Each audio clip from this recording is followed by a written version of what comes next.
2 post-game press conference for the 2023 SEC baseball tournament.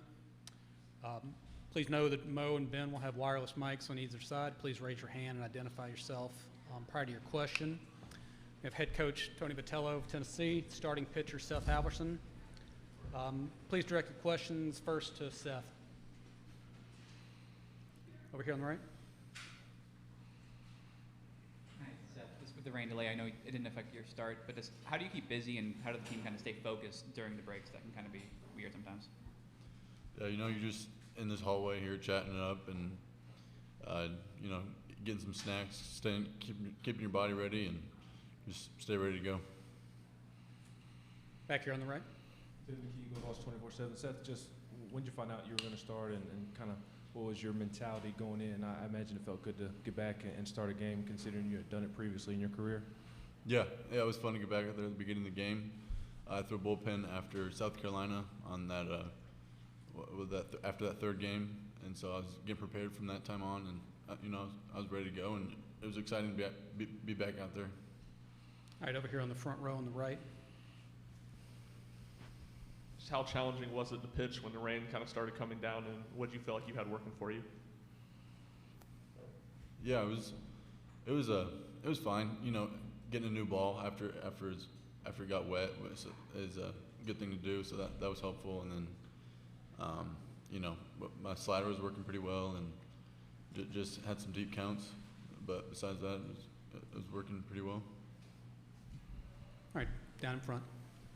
AirGameVolquist.com. Tony, kind of a struggle in the box today. Kind of from your vantage point, what did you see from the guys in their at-bats? Certainly guys trying. Some tough guy in the stands didn't think they were, but I can guarantee our guys are trying. Otherwise, they're not on the field this time around or this time of year. We certainly had some struggles earlier in the year, but I think we got some things sorted out to where we found out what our best defense was. We corrected some base running mistakes. And then our at-bats on the whole, if you look at baseball, it's a game of percentages, have been pretty good. Now you take one day, anything can happen with the weather, with a starting pitcher, winds blowing one way or the other.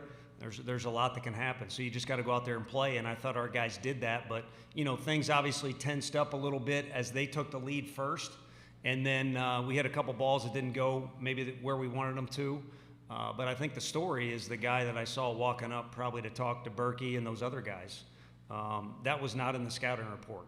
So our plan A was to start Seth and let him go. 5 innings probably was what we were going to get because they battled a little bit with 2 strikes. I don't know that he was going to get, probably would have got to 100 pitches in the 5th at some point, so it would have taken him out in the middle of the inning and just kind of went knee-jerk reaction. Sewell's already hot, so we went to him. But he could have given us even more than he already did. But we didn't seem like we had much room for error. Just kind of seemed like one of those games where they were doing well on the defensive side and offensively. Things tensed up a little bit when we didn't get to the guy as early as maybe we thought we would. Trust me, we know he's got good stuff. But if you look at the prior history, our plan A, like I said, was Seth, Sewell, and Russell. And if it wasn't for the rain, that's what happens. I don't know that anyone's plan A was Wanzing going 8 innings, except for one guy, Wanzing. So kudos to him and anyone else that believes in themselves. Are there any other questions for Seth before we let him go? Right here on the front, in the back. Seth, obviously weird circumstances can pop up like weather did today, any given game. What needs to happen over this next week and a half as y'all get into regional to be more prepared and ready to go if something like this pops up again? Yeah, just know that we can battle together and, battle back late in games. We've scored a lot on little outs before in the season, so I know we can do it. And then just big preparation here in the upcoming days. All right, down here in the front.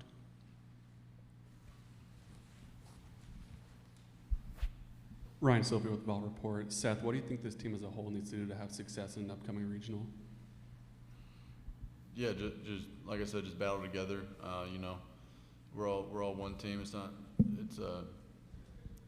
just get ahead on the pitching side and then get your pitch on the hitting side. Just keep it simple and fight.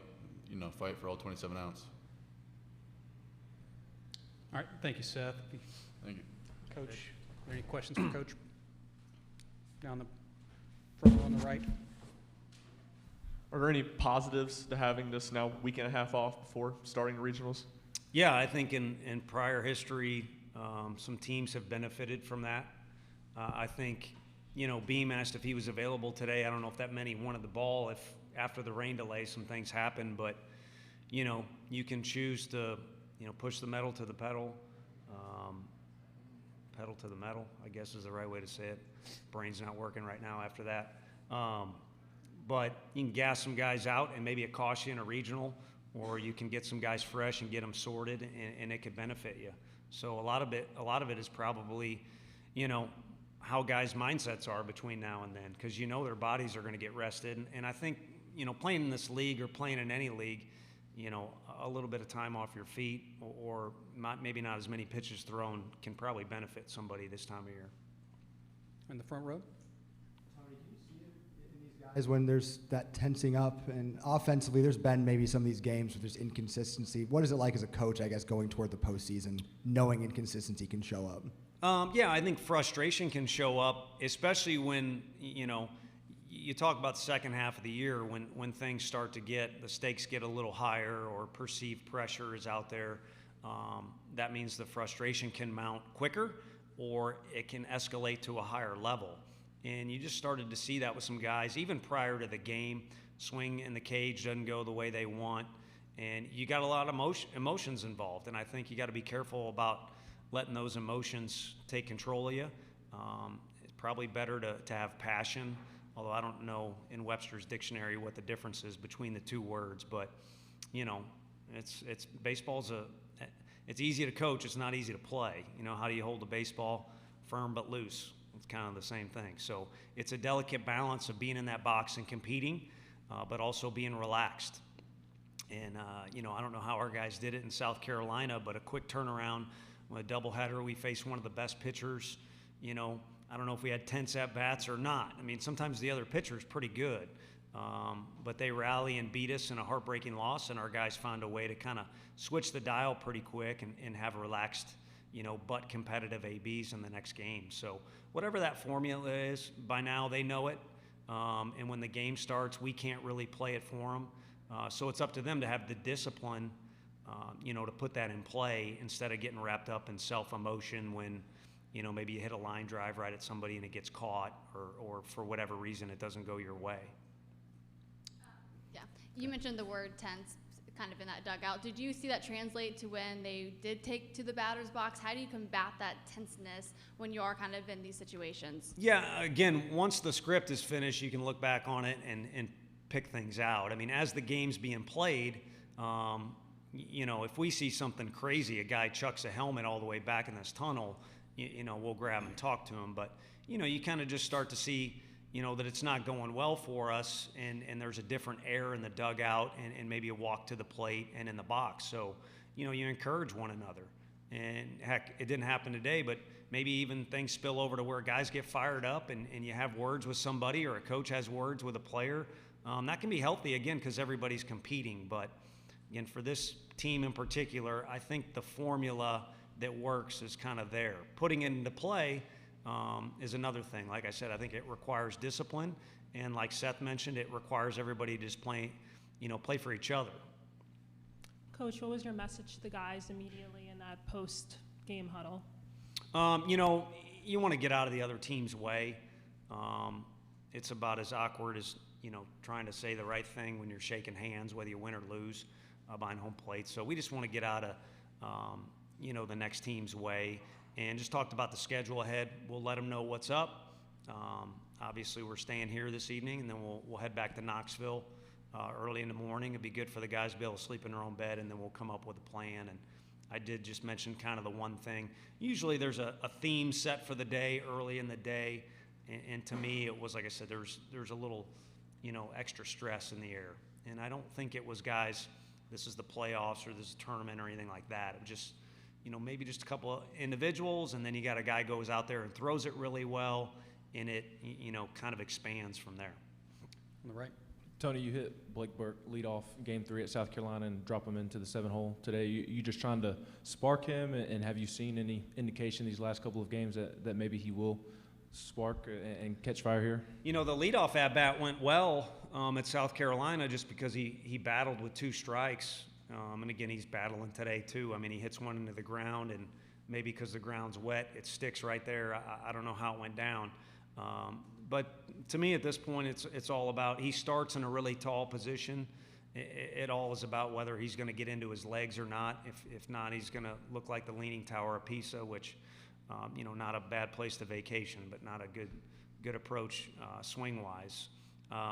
And so we went with that strategy for kind of a long list of reasons that day. But for today, you know, Maui got hit and then hit Wansing in his 2 at-bats.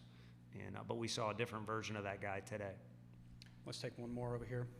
Tony, obviously, you know, we're not at Mississippi State 2 years ago or Ole Miss last year when they were able to kind of take some of that time off and do something big with it. Why do you think guys have been able to do that? Because I would think on the surface with baseball and the rhythms of the sport, if you take guys out of rhythm, I would think that would make coaches, you know, anxious. Why do you think guys have been able to succeed? Yeah, and hats off to those guys that are national champions from those 2 teams. But there's a lot of SEC teams, I think, that have benefited from going home from here. And it's everybody's here competing to win. But it's kind of a good segue on accident. We talked about delicate balance early. In my opinion, I think it's the league prepares you for there's nothing you have not seen. No fan is going to make a comment, no amount of fans, no noise, no facility, no pitching, no hitter. You're going to see everything in this league. So it prepares you, and I think that's one of the reasons you often see a bunch of teams from our league in Omaha. But the league, in doing that or in preparing you, also beats you up a little bit. So to recover and kind of get some rest time between the finish of SEC play, including here in Hoover, and then getting back after it, I think helps people a lot. So to me, those 2 teams probably had a little bit of their own thing going. But I know it's worked for other teams as well, and I think it's that combination of preparation and yet rest as well. All right, Coach, thank you for your time. Thank you, guys.